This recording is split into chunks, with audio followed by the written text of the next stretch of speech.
Alex, we're here in, how would you describe this? Absolutely. We call it the farm.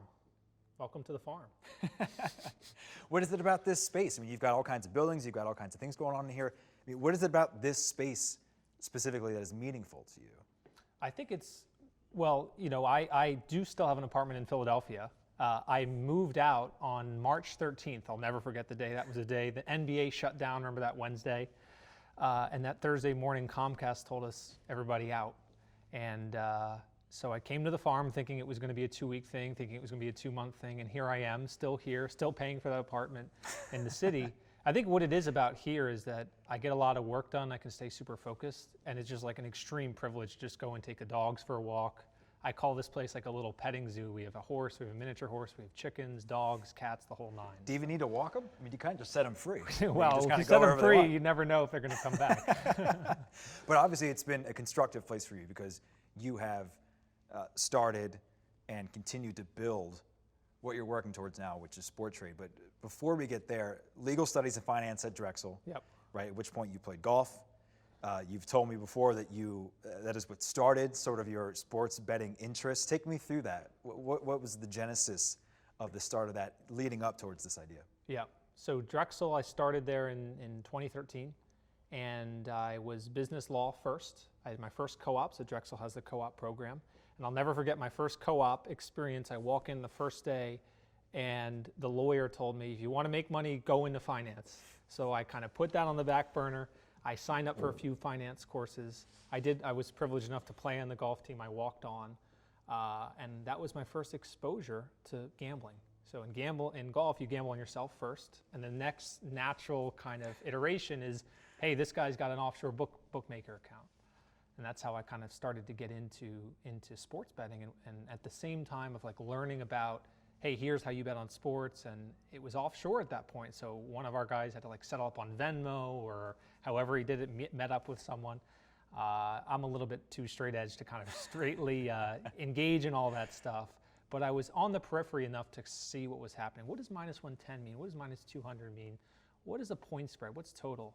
And at the same point of like learning about gambling and watching my network engage in that, I really dove into finance. I started to major in finance, I co-majored, and I learned about like, wow, okay, how is it that I could like open up Robinhood right now and buy and sell any security for like zero cost in very little time? And I learned that like it wasn't always that way. It was like we were the first generation that we were kind of born into natively being able to do that. But 20 years ago, 30 years ago, it looked a lot like the bookmaking system looked when I first started indulging in sports betting. That was wide spreads, no transparency. You just had no control, right? You had to trade against one counterparty. Here's the price, take it or leave it. Didn't have a ton of flexibility to kind of look at your positions. You had to actually call a broker. And I was like, this looks and feels a lot like what my buddies are doing on the golf team. So that was the genesis for Sporttrade, is to really start a business that takes all those great principles from capital markets and apply them to sports betting to kind of improve the customer experience. And you're looking around and you're seeing inefficiencies sort of in all these places. It sort of leads you down this road. And you've said in previous interviews that Sporttrade is a disruptor in the sports gambling sector.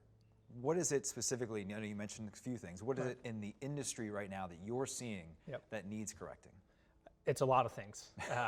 We've got time. It's perfect. Yeah. It's perfect. I mean, we're all entrepreneurs at Sporttrade, so we have no problem being super idealist, right, and taking on these huge challenges. I think the number one challenge is the takeaway is I think for years and years and years, it's just this is how bookmaking's done. Ever before the internet in Vegas, there was a bookie and there was the customer, and that was the price, and it was take it or leave it, and it was minus 110, which means you got to bet 110 to win 100 on a 50-50 bet. So if you win the bet, you win 100, but if you lose 110. So that's a 10%, $10 that you're paying when you lose, and you lose half the time. And I think people have just accepted that. And I think the number one thing we're doing is we view ourselves as those customers, and we're asking ourselves why. Why is that? Well, we see in capital markets that used to be the case, and now look at Robinhood, look at Coinbase, you can trade things for almost nothing.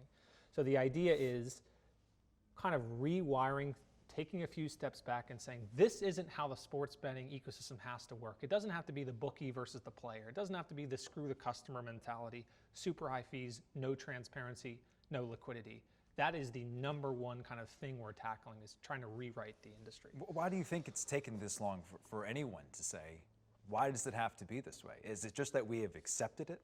And that's basically what has led us to this point, that finally standing up and saying, we're not going to accept this anymore. Yeah, I think now is a great time for an idea like this, because in 2018 is when the Supreme Court repealed the Player and Amateur Sports Protection Act, PASPA, and that has spawned some innovation, some people taking risks, and now sports betting is legal in 20 states. And I think people are starting to think of, what does this model look like over time? I mean, it is the bookmaker versus the customer. We've done that for thousands and thousands of years. Isn't there a time for something different? And I think the way we think about Sporttrade is, it's much less an idea and much more someone's going to do this. This is what, if it takes 2 years, 10 years, or 100 years, it's going to look a lot more like capital markets. We're just kind of taking that first step in that direction. Customer experience, you've mentioned a couple times. Right. Why is that so personal? Why is that so important as you build your own platform? I think it's really important because I think we at Sporttrade represent a large cohort, a large swath of customers or potential sports betting customers that think the way we do. Like, if I tell people that aren't really from sports betting, and you just tell them like the quick hits, a couple highlights, the 10% vig, that you can't change the spread, you can't cash, people, their heads explode. Like, what do you mean? Like, it doesn't make a lot of sense. And I think for a large part of the country's history, specifically in the US, like, sports betting was owned by the mob. It was owned, then it was owned by Vegas. That was the first regulated entity, then New Jersey. And now all these states are popping up. And I think people are starting to think, hey, this doesn't have to be a mob run type thing anymore. This can be much more like a financial services business. So I think a lot of people are thinking like that. And as you've built this, there have been difficulties, right? In this exchange model, popular in Europe, not so much in the United States for a variety of reasons. What are some of the difficulties as you guys have tried to build this that you have found? Yeah, I think the number one thing is, as we look at the regulated sports betting environment in the US, it's not really built, it's really built for the incumbents. It's really built for the folks that are going to take outsourced technology stacks, maybe already have a database of daily fantasy sports customers, and come in with what has been dominantly or predominantly the product in Europe, which is the bookmaker model. And the states are opening up and they're saying, hey, we want to see a track record of operating. We want to see what you've done in other jurisdictions. And just by basis of that infrastructure, it stacks the deck against American entrepreneurs, American companies, people that think creatively. It's really, really hard because the entire ecosystem is thinking bookmaking model or bust, bookmaking model or bust. And when you think outside the box, it has been challenging, and it's been certainly an experience to educate regulators, to educate legislators of what is this model and why is it better for everybody. And that's certainly been some of the challenge. Captain America almost on your part, right? You're sort of carrying the flag for people in here who want a different option, an alternative. Right? Absolutely. Yeah. We hope, if we were to be privileged enough to be successful, we want people to walk away and think, hey, this is a really good idea for us to allow companies to come in here with creative ideas and innovate and give customers options. Because ultimately, we talk a lot about customer experience. We've mentioned a lot. Like, the customer is the only stakeholder among the affiliates, bookmakers, legislators, regulators, the only stakeholders that if you took that stakeholder away, the whole industry goes to nothing. It's done. So I think by putting the customer first, you start to think, wait a minute, this really is not the best model. This bookmaking model doesn't really work because it's the worst for the top stakeholder, for the customer. We're going to talk a lot more about responsible gaming, customer protection stuff, that kind of as we progress. But I want to broaden out, take a wider view as we talk about exactly what is Sporttrade, right? And to do that, we have to talk about what Sporttrade is not. Yep. So you mentioned daily fantasy. That's not something that Sporttrade is going to be doing Correct. currently. But you've spent years sort of building this up. What is Sporttrade not in relation to what you would find in a typical book? Yeah, Sporttrade, first thing is Sporttrade is not a sports book. You mentioned it's not daily fantasy, so we are regulated as a sports betting platform, which daily fantasy sports platforms are not. But we're not a sports book, so we don't take risk against our customers. So if you think about a sports book model, I'm the bookie, you're the customer. I'm going to tell you, here are the odds, take it or leave it. And if you don't like it, There's nothing. Go find another bookie. Go find another bookie. Find somebody else. And I think that is the number one thing that we are not. So we are not that book. We're not taking risk against our customers. We are instead an exchange. We are a platform that facilitates transactions between buyers and sellers and takes a risk-free commission for brokering that transaction. So it's no longer the zero-sum win-lose relationship of I'm the bookmaker, Dan's the player. If Dan wins, I lose. If Dan loses, I win. It's now an ecosystem where we as the platform are bringing together a diverse group of market participants and matching them together at the best possible price. So it's no longer you versus the bookmaker, it's you versus the market as a part of that ecosystem. So give me an example of that. Put that in layman's terms for me when you talk about the matchmaking, I guess, for lack of a better term. Give me an example. Yeah, so an example would be, so if you think about a business model like NASDAQ, it's a big stock exchange. Their job is to list securities. So when companies IPO, they may choose to IPO on the NASDAQ stock market. And NASDAQ's job is to list that security and then match buyers and sellers of that security. So when you come in to either buy or sell Apple, you do it on NASDAQ and you're matched against the best price on the other side. That's what NASDAQ guarantees for you is best execution.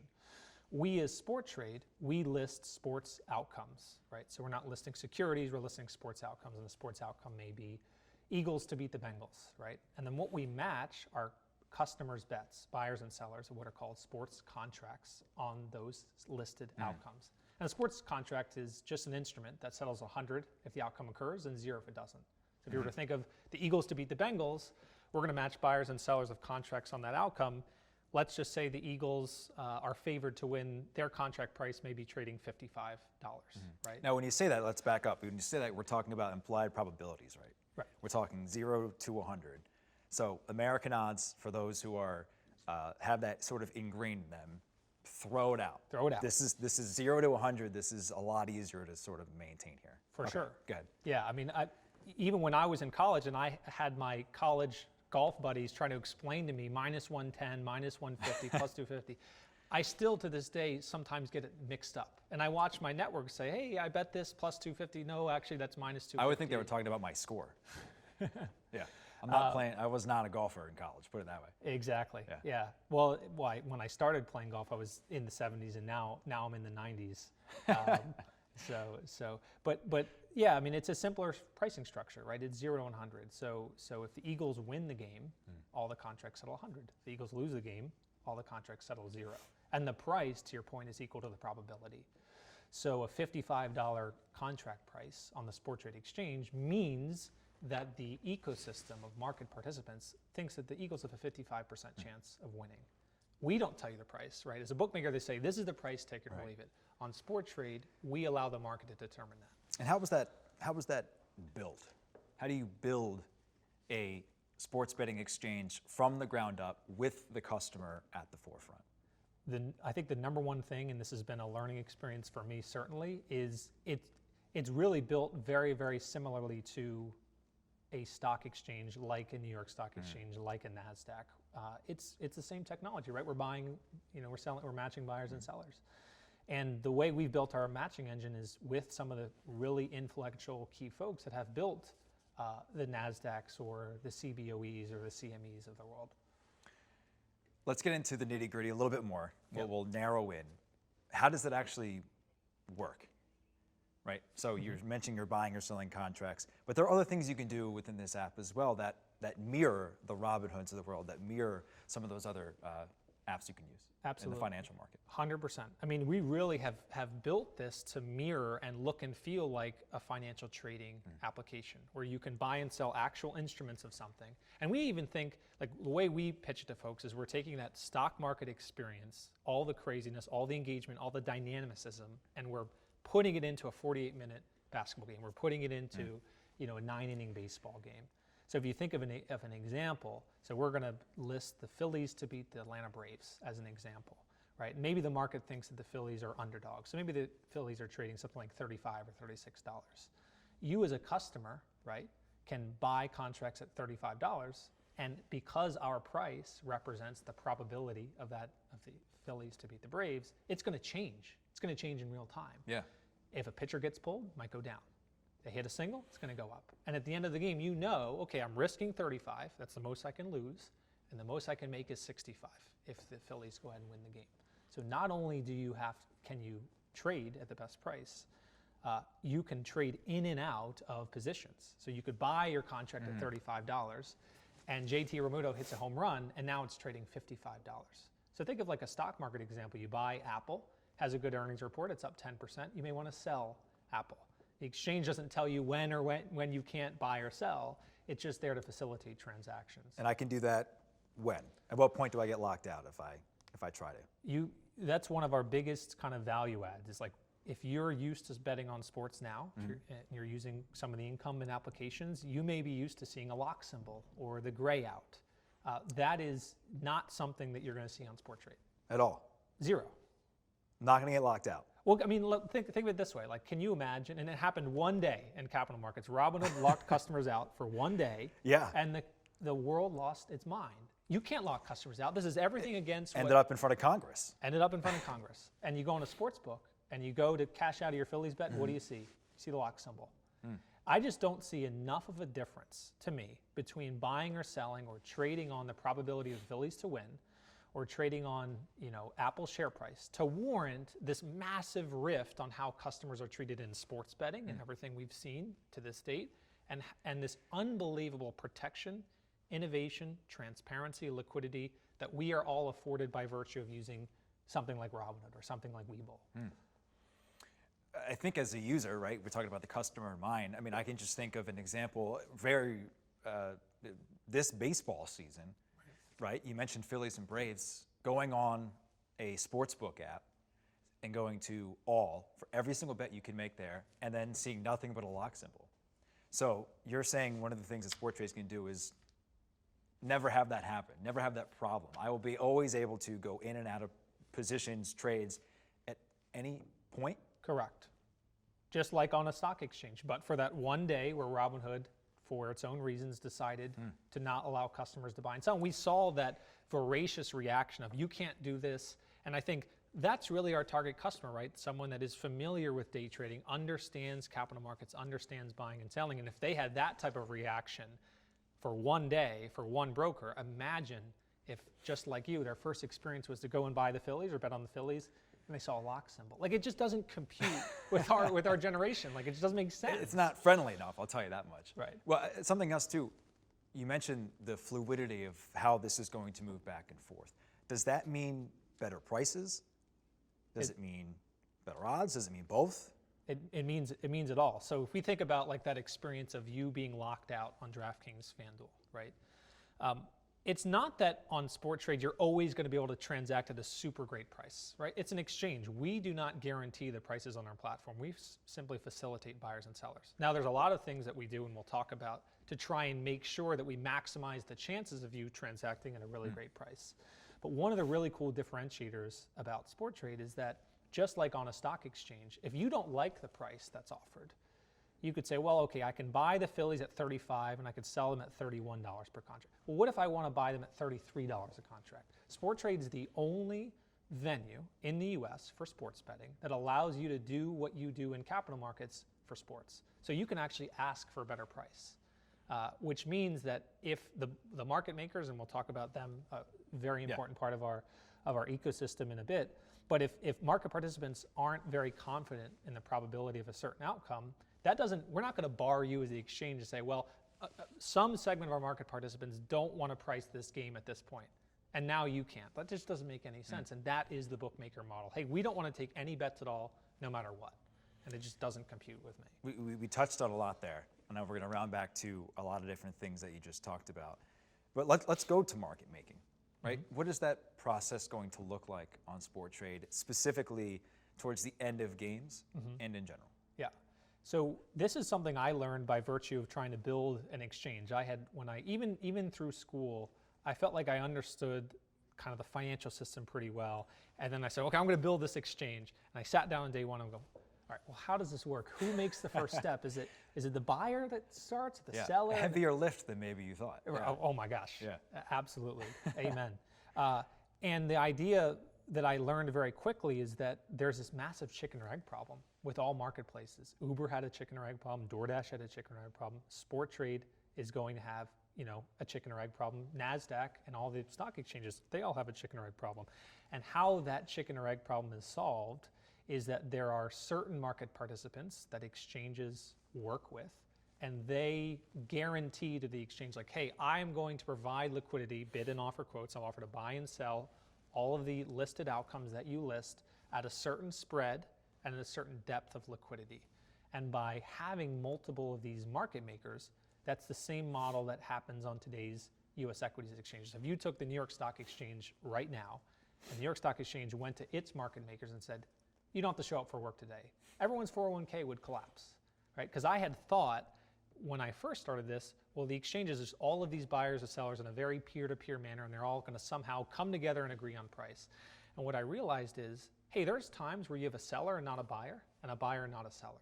And the market maker performs that really critical function of acting as an intermediary to facilitate those at the times where there's not enough liquidity to match customers directly together. Well, I'm glad you brought that up, because that has been an issue in places elsewhere who are trying to bring this sports betting exchange sort of into focus. So let's chat about liquidity, right? How do you guys plan on approaching that issue? Yeah, I think the first thing we do, and the first thing we've done, is we've went after the market makers first and said, hey, we're going to build this venue and we're going to do it together with you. We're going to build the technology, and that's great. We're going to be ready to facilitate buyers and sellers. We're going to bring in retail customers, but we need that critical piece of you taking that first step in price discovery, saying, well, the Phillies have about a 35% chance of winning, so I'll offer to buy at 33 and offer to sell at 37, right? So that's the first critical step of creating liquidity, is having strong partnerships with market makers that say, hey, we want to make this work too. We want the liquidity to come on Sporttrade, and we're going to make a tighter market than all the sports books out there. And not only do we partner with one market maker, we partner with multiple market makers who now have to compete against each other to offer the best spread to the market. So that's steps 1 and 2. And then the really cool third step is, again, retail customers, even if you don't like the super competitive price you're getting on Sporttrade, you can actually say, I want an even better price, as we mentioned. So I can buy the Phillies at 36, let's say, and sell them at 34 to beat the Braves. You know what? I want to put a bid in. I want to buy them at 35, right? And now, because we encourage this type of equal access from retail customers and market makers, retail customers can do the same thing market makers are doing. And now when you bring in that third critical component of those early adopter retail customers, they're going to add liquidity to the venue, and that's how you get this super tight utopia of like, oh my gosh, I could buy the Phillies at 35 and a half and sell them at 35.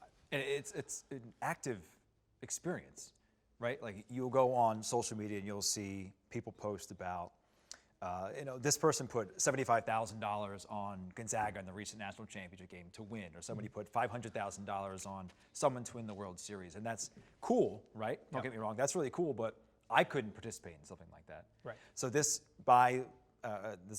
limit or market order that you guys have in place basically allows me to become a much more active user.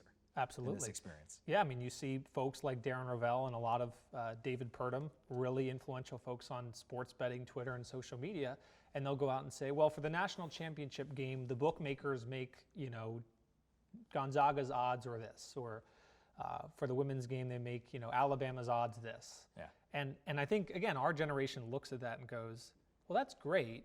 And that's how it used to work in capital markets. This is the spread, take it or leave it, and if you don't like it, go somewhere else.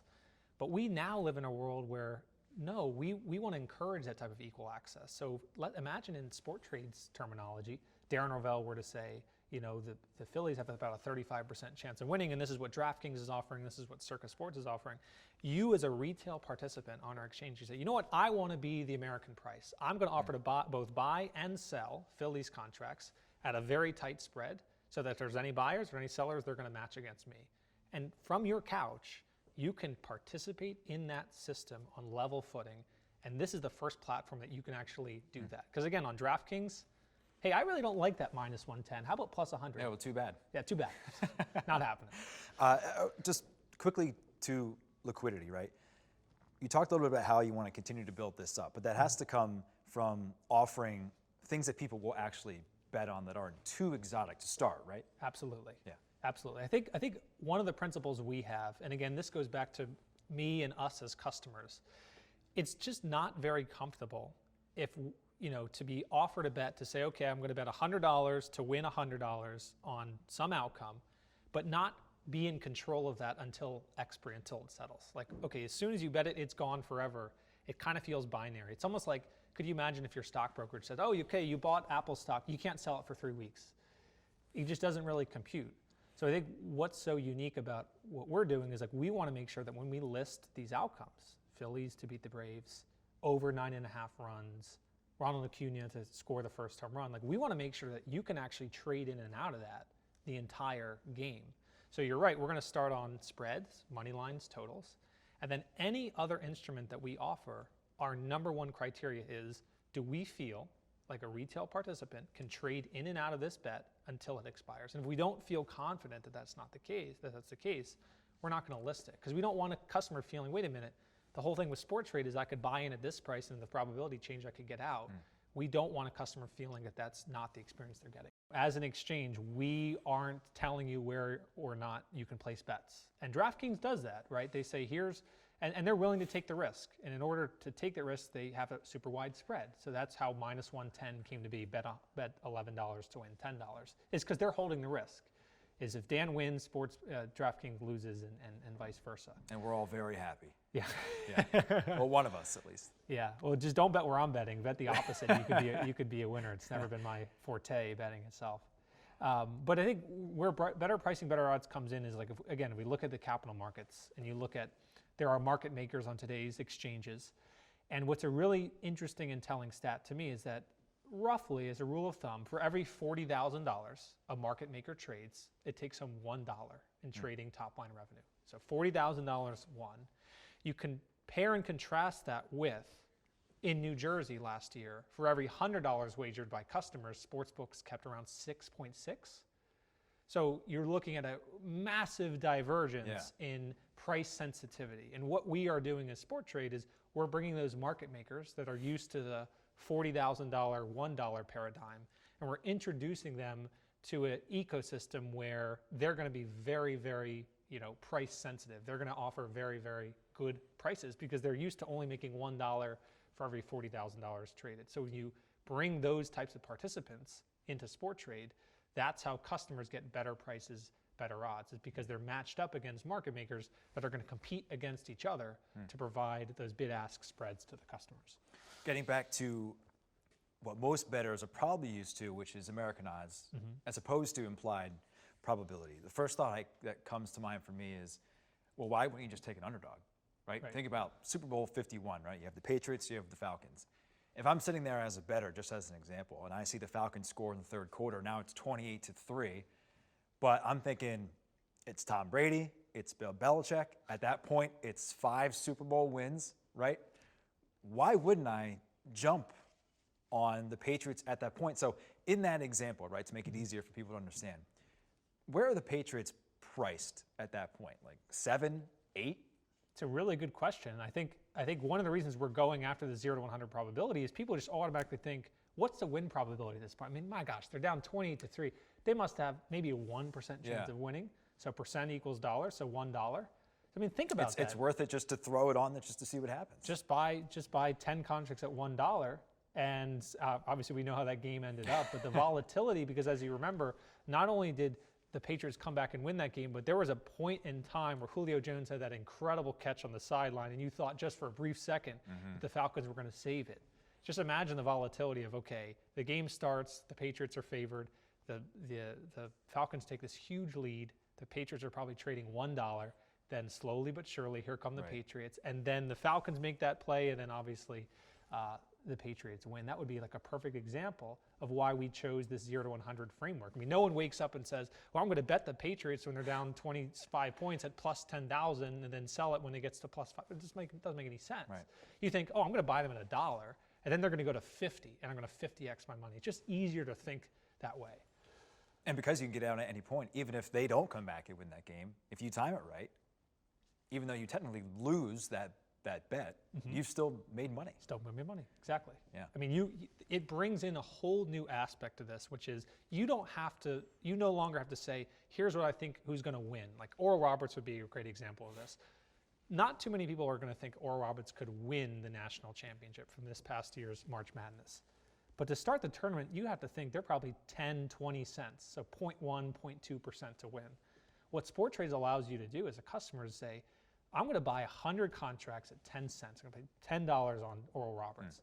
They win the first game, then they win the second game. Now they're in the Sweet 16, and that looked like a pretty good team. What do you think they're trading at that point in the Sweet 16? Maybe 4 or 5%.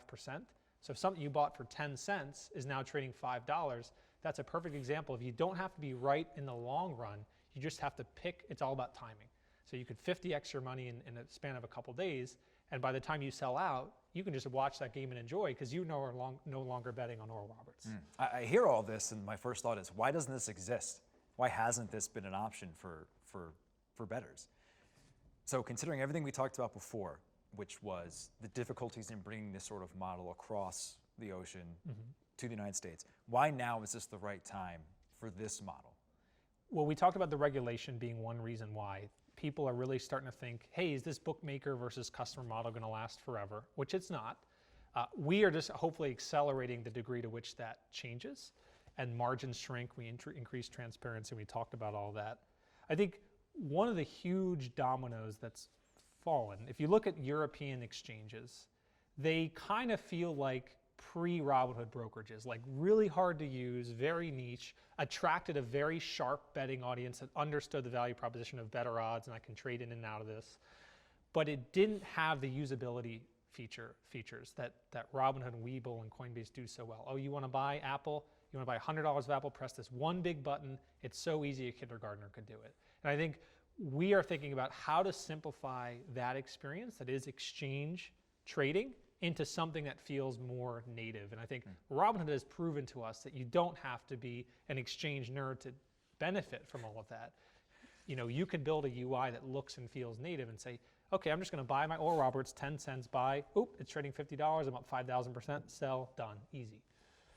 I keep hearing customer, right? And you guys have built in a lot of customer and responsible gaming measures as well through the app, which include daily, weekly, monthly deposit limits, spending and time limits, an entire list of all that history. But you've also got cooling off periods too, and you have self-exclusion periods. Why was it so important to build those in?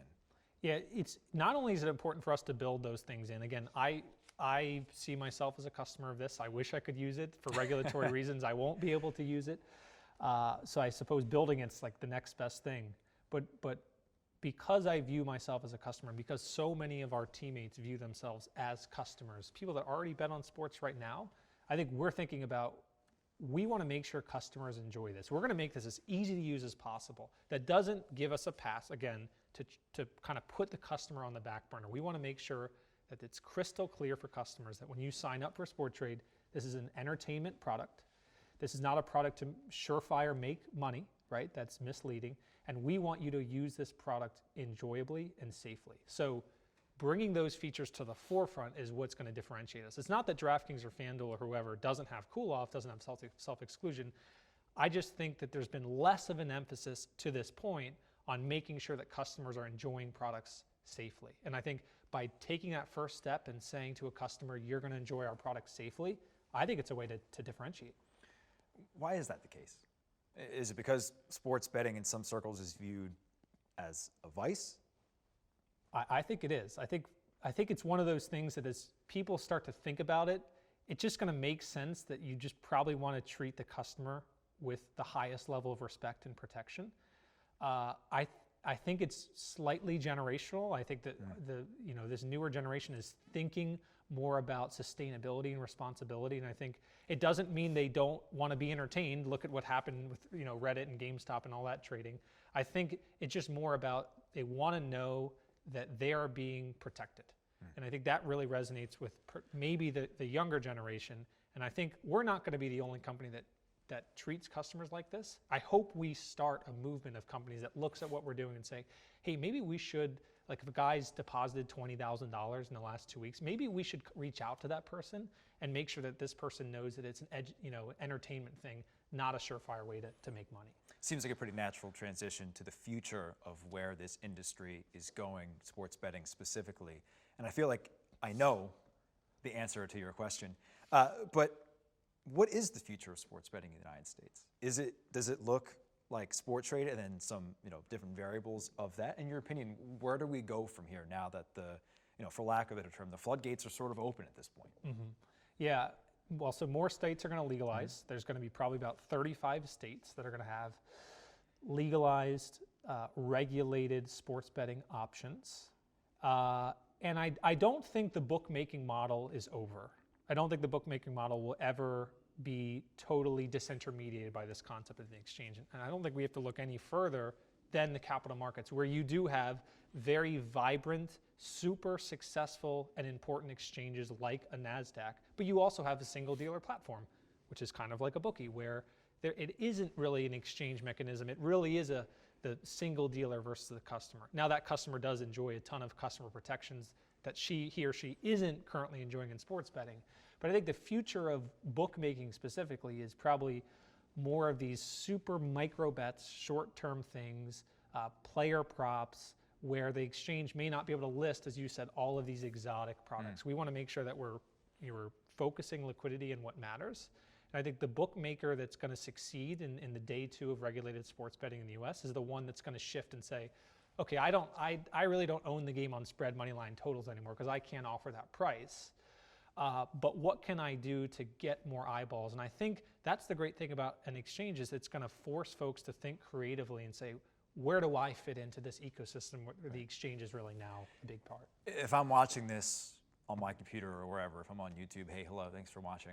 If I'm doing that, my thought is, when can I start, right? Mm-hmm. So what is the roadmap for Sporttrade? Where do you want to be? What do the next several months look like? Mm-hmm. I think first and foremost for us is New Jersey is a state that we're starting in. And that's going to be really telling for us, right? We are going through, as we mentioned at the very beginning, we're going through a lot of education with the different stakeholders of, hey, this really isn't a bookmaking model, but that's okay. You allow exchanges in your regulation, and here's how it works, and here's how it's better for everyone, including you. Beyond New Jersey, right? Let's assume that rollout goes well. We have other states that we're going to be launching in, Indiana, Colorado, chief among them. And then there are other states as well that we're looking at. Where is a market that's going to fit this exchange model? Where is there enough of a population center? The type of population center we're looking for. We'll talk about kind of who our ideal customer is in just a second. But so we're starting New Jersey, then Colorado and Indiana, and we're always looking for kind of new growth opportunities. And I hope we're sitting here in 3 years and talking about sport trades in 30 states. Well, you're reading ahead because that is my next question. Who is the initial target audience? How do you plan on bringing them in? And how do you expand that out as time progresses? Yeah. So two very focused groups. I think in no particular order. Group one is kind of the group that I felt like I was a part of. Not to say I'm an advantage bettor, quite the opposite. But someone kind of savvy enough to look around, see who has the best odds. And unfortunately, because of the way the bookmaking model exists in the US, these businesses are built on this kind of expectation that you're going to lose 6% of your dollars every time you bet 100, right? That's the New Jersey number, $6.6 on every 100. And a customer that doesn't abide by that, the bookmaker is free to do these things that are kind of unconscionable, which are limit that customer, ban that customer, put extra time delays when that customer is betting in play. I think that our first customer is that customer that feels that pain and either has a ton of friction betting in a legal option, or in the worst case, isn't even allowed to bet at many of the legal venues. They're going to look at Sporttrade and go, no limits, you're not going to suspend, I can bet as much as I want. As long as they're doing it safely and responsibly, which is our first goal, then this is the perfect product for them. Someone that's going to be super price sensitive, someone that's going to understand all the nuances of like, oh, this is a better price than this venue, and here's why. There are many new online sports betting proposals that are on state dockets, and they continue to expand in new territories. We covered this a little bit, but how does that help Sporttrade? It helps Sporttrade because I think the way that states are rolling out sports betting is we're starting to enter like the second inning, to use the baseball analogy.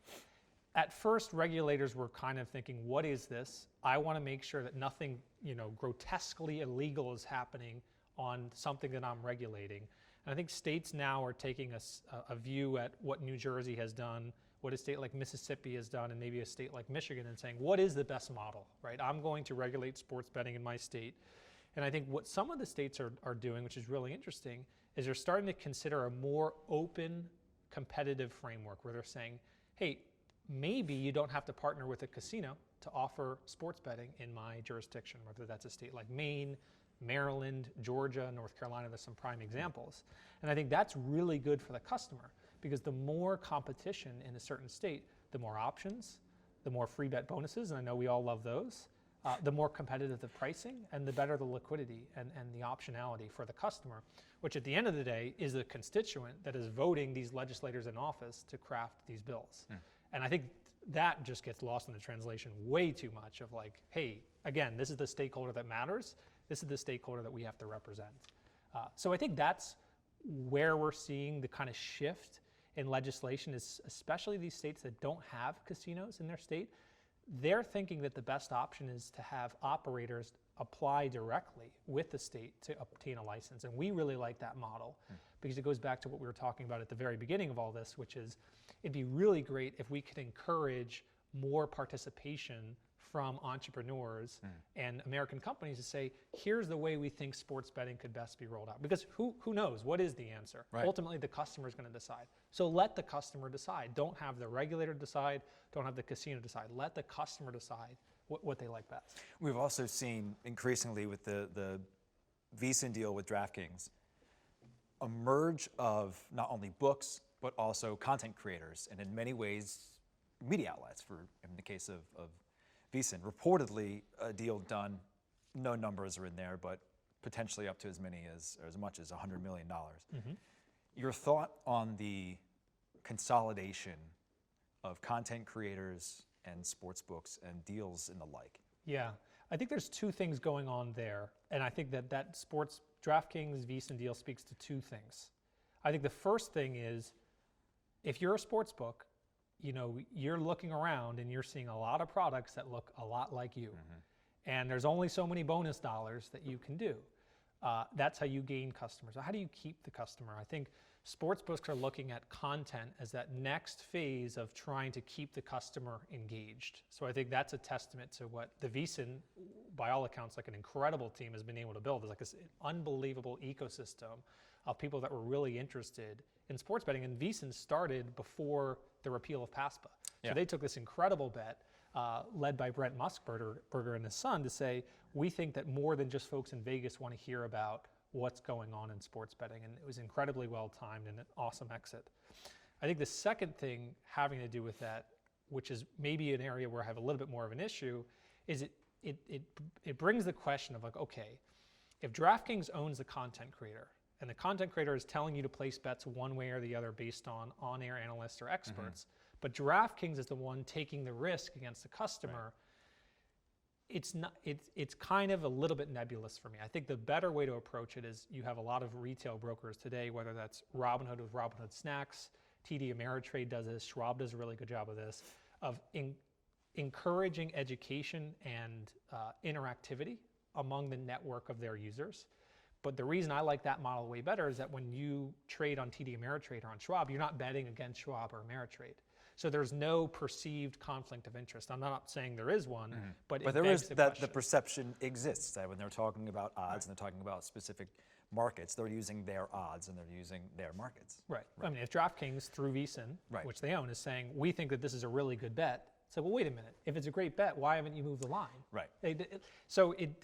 Versus something like Sporttrade where you say, hey, I think the market's wrong here. You're not, we aren't telling you, hey, we're going to take this side and we're kind of trying to trick you into making this bet and having this person tell you it's a good bet. And that's where I think there's been an initial kind of allergic reaction to this merger or this acquisition because people are thinking, this doesn't feel right for someone to tell me this is how I should place my bets, but at the same time be the person that's benefiting from taking those bets.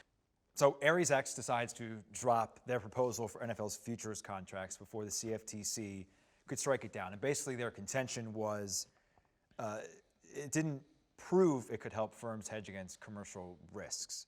What does that decision mean for Sporttrade? That's been something that we've paid a lot of attention to. I mean, we ultimately feel that a regulatory body like the CFTC really does understand our business model pretty well. I mean, they regulate futures exchanges. And one of the interesting things in their ruling or in some of the discussion that emanated from the CFTC dropping that, or the RSX pulling out of that proposal, was that several commissioners of the CFTC went out and said, a sports bet is a commodity. You know, a commodity doesn't have to be a physical good like coffee, like gas. An event contract, like a sports bet, is a commodity. And I think there's going to be a lot of back and forth in the coming years as to who is the ultimate regulator of sports betting. Is it the states, who are perhaps really well equipped to regulate a slot machine or roulette wheel? Like, are they the best regulators for what we're doing and what other platforms ultimately going to do and build sports exchanges? That we'll see. I think, could they prove that there's a hedging mechanism? I think, without a shadow of a doubt, that sportsbooks have risks. Like we talked about that at the very beginning. DraftKings versus Dan. When Dan bets, DraftKings could lose if Dan wins, and that's a risk, right? So one of the really cool things about our venue is that not only do we want to be allowing retail customers and market makers to be on our platform, we'd love for sportsbooks to come to our exchange, and they can legally do this now under state regulations and place layoff wagers and say, well, I've got too much action on the Eagles, or I got too much action on the over 47.5 points. The exchange is an unbelievable mechanism for that type of market participant to use it, not to speculate, but to lay off risk. And I think it's a matter of time before someone's able to prove that. You've mentioned all of these things that you can do on this app. Get out of trades anytime, set limits, short games if you're a little more nuanced of a user. It's not a current event, but I call it a consistent event, in that sportsbooks have been banning sharps for years, and it's a problem. So your stance on that, and will Sporttrade ban sharp betting? Sporttrade will not ban sharp betting. Sharp market participants are just part of any type of marketplace. There are, just like there are sharp sports bettors, there are sharp financial traders. Could you imagine if Ameritrade came to you and said, well, Dan, you're making too much money trading Facebook. You're too good at this. You're Sorry, too good you at have to this. leave. So why don't you want to buy 100 shares of Facebook? Well, how about half a share, right? And if that is the best possible way I can try to explain to someone that's used to a Fidelity or a Schwab or a Robinhood what sports books are doing to sports bettors today. And there's two ways to go about it. You can take the sportsbook approach, which I think is an incredibly nearsighted approach, which is anyone that has the ability to beat me over time, I'm going to limit and ban that player and make sure that that customer isn't on my venue. I think the better way to solve it, and the way we're going about it, is why not use that participant in a way to shape your market, right? It's called price discovery. So if you have more buyers or sellers on one side or the other, it's up to the market and the market makers to shift their prices. So sharp bettors, just like in financial markets, serve a really important purpose, and that is keeping the market efficient. And what sportsbooks are doing by banning retail customers that are sharp, they're willfully kind of making their venue very artificial. They're not letting the pure forces of supply and demand create the true price and show that true price to its participants.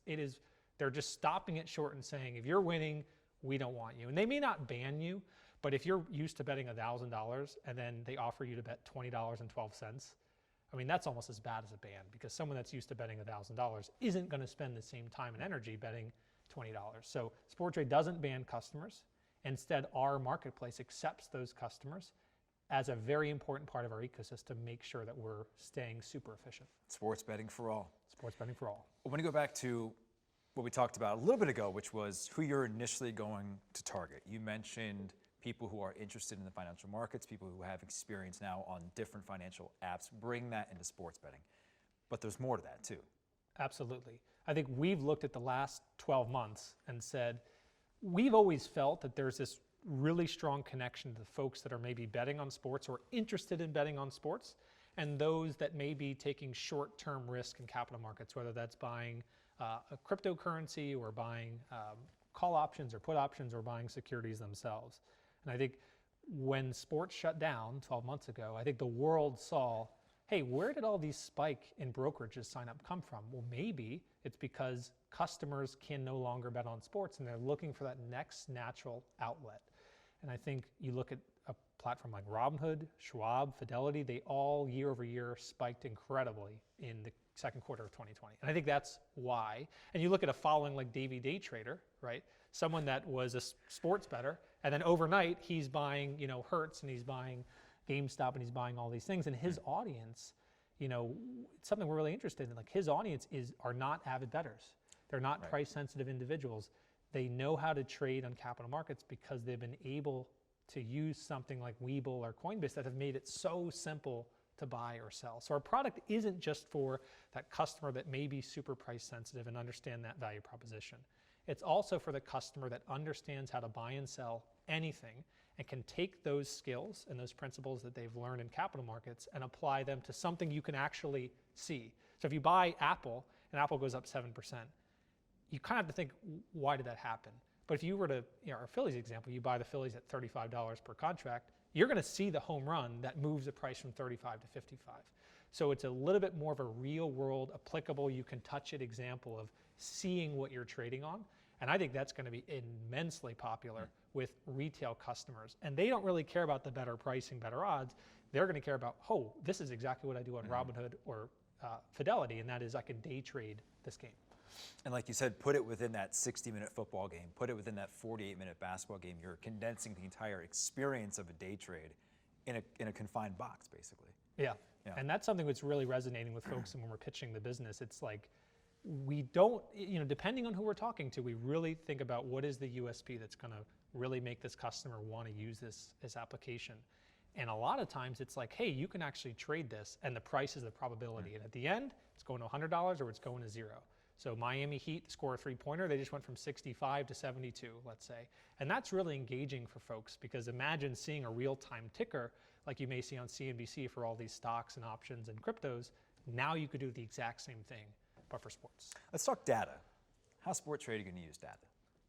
Data is something we are very, very interested in as an exchange. I think as is become very apparent, we are looking at how were capital markets transformed and disrupted, and trying to take as much as that as possible and bring it to the sports betting ecosystem to benefit the customer. One of the things that we've noticed is that you have a platform or an exchange like NASDAQ or this Chicago Board of Options Exchange. One of the ways that they monetize is they sell their market data. So not only are they matching buyers and sellers and collecting a commission for brokering that transaction, by being an ecosystem and a venue that encourages all types of participants. Remember, not just the folks that are consistently losing, but everyone, even if you can win. That produces really powerful market data, because you can say to the world, hey, the value of Apple's shares is exactly $142.56 at this moment in time. And I think that's really valuable. And I think when we think about Sporttrade, equally as valuable is going to be, here is the probability of the Philadelphia Phillies to beat the Atlanta Braves at this point in time. It's 35%. Why? Because Sporttrade's contracts on that listed outcome are trading at $35. And Sporttrade is a venue that encourages all types of participants, retail participants, market makers, sportsbooks offsetting risk, everyone together engaging in the price discovery process to create one true price. So we're thinking about, hey, NASDAQ and exchanges are able to monetize their market data. How can we provide a service to maybe sportsbooks or media companies and provide our real-time win probability? Like, how cool would that be? You're watching ESPN and it says, the Oklahoma City Thunder have a 72.5% chance of winning, odds provided or price provided by Sporttrade. It's not some bookmaker's price. It's not, someone saying, here's what I'm willing to take bets at. It is the true market price. Well, it lends into one of my last questions, which is, you obviously are doing a lot of innovating in this space. How can you continue to do that? Because that is the name of the game, right? Ideas don't stay the same. They have to consistently evolve and grow. How can you continue to innovate and continue to disrupt the sports betting industry? I think the way that we do that is we listen to the customer. So I hope that we're sitting here in 3 years and that there's multiple sports betting exchanges.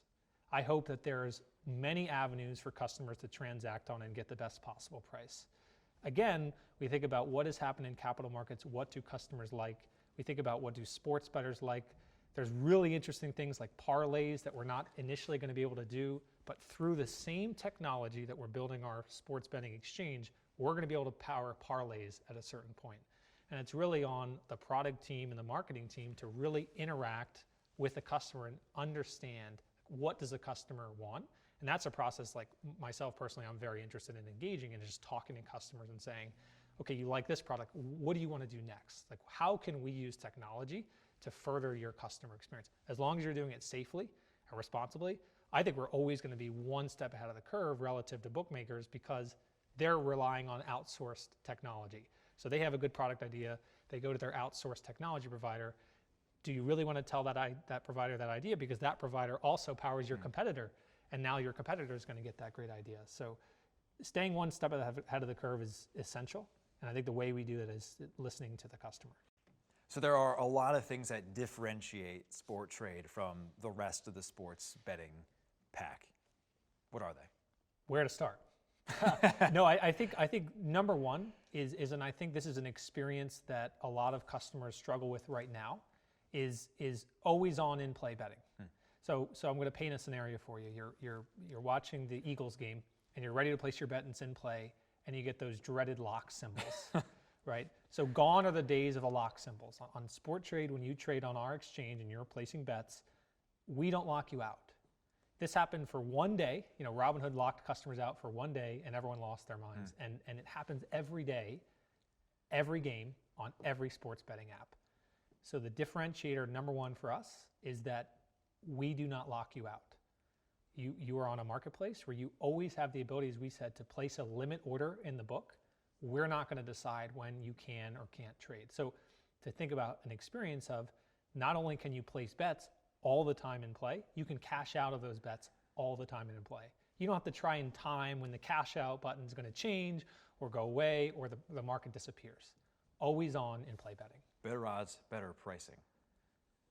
One of the other really unique things about Sporttrade that's really, really important is that we are bringing together an entire ecosystem of buyers and sellers of sports bets on outcomes that we list. And by bringing together so many buyers and sellers, we as the exchange don't tell the customer, here's the odds for outcome A, here's the odds for outcome B, take it or leave it. We actually use a unique market making model that's found in capital markets to encourage a ton of competition from our market makers. And beyond that, retail customers can even improve the price they're seeing on the screen. So as an example, take our Phillies again. They're trading at $35 to beat the Atlanta Braves. Maybe you could buy the Phillies at 35 and sell the Phillies at 33. You as a customer say, you know what, I want 34. I want to buy the Phillies at 34. So you have the ability to not only enjoy incredible pricing by virtue of being on our exchange, but you can improve it even more by asking for your own price. And that's a really unique thing that you can't do on a sportsbook, is ask for a unique price. So not only will you never lock anybody out, but people will be able to trade in and out of their positions at any time. Folks on our platform, you're right, can trade in and out of any position at any time. We're not going to lock you out of when you can or can't bet. We talked about that terrible example of imagine if Fidelity told you, sorry, you bought Facebook just now, you can sell it in 4 weeks, call me then. So taking this experience of like stock trading, the dynamicism, the efficiency, the transparency, and the excitement, and whittling it down into a 9-inning baseball game where you can trade in and out of any bet at any time. So every time the probability of the outcome to occur changes, the price is going to change. You don't even have to be right about who wins or loses the game. So if you buy the Phillies at $35 per contract to beat the Braves, and the Phillies open the bottom of the first inning and hit a home run, guess what? That price just went from 35 to 55. And we're not going to tell you when or when you can't place trades. So you can get out of that position more, then you can buy more, you can do anything you want. And the ability to easily manage your entire portfolio of bets. This is the big differentiator. This is the one thing that's going to be on Sporttrade, you know, among the very many others that you just can't do on any other sports book. On a sports book, you have one stagnant number, and that is your account balance. And of course, you're going to have that number on Sporttrade. But the real cool number that we have, that no other platform has, is we have the live value of the portfolio of all of your bets in real time. So imagine it's Sunday morning, it's 11:30 a.m., and you load up for the football day. You put on 8 positions. You buy over 47.5 points. You buy the Eagles to win. You buy the Bengals to cover. By 1:05 p.m., when those 1 p.m. games start, your portfolio is going to be all over the place, because every single time the game state changes in any of your games, the value of your portfolio is going to change. And in just 2 short clicks, you're going to be able to close any of those positions. You bought over 47.5 points at 52. Guy returns a kickoff for a touchdown. Now it's trading 70. You can get out of that position. So you have this one true number is what is my value on Sporttrade, which is the value of all of your open positions, your portfolio value. Sort of an all-encompassing question here. Alex Kane, CEO of Sporttrade. Why will Sporttrade ultimately succeed? I think Sporttrade will ultimately succeed because we're the only operator that's putting the customer first.